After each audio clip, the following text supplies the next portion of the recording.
রমজান মাসের প্রথম রাত্রিতে আকাশে কি হয়? এই রাতে আল্লাহ তাআলা কি করেন?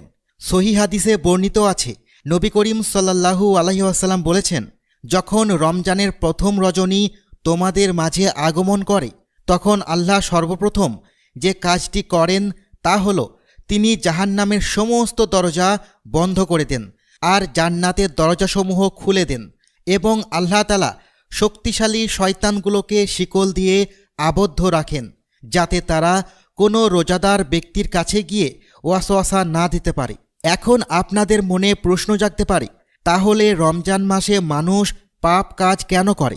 কাজী ইয়াজ রহমতুল্লাহি আলাহি বলেন, যারা রোজাদার তাদেরকে শয়তান ওয়াসওয়াসা দিতে পারে না, ফলে ওই ব্যক্তি বড় ধরনের পাপ কাজ করতে পারে না। আর যারা পাপ কাজ করে তারা কুপ্রবৃত্তির কারণে করে থাকে।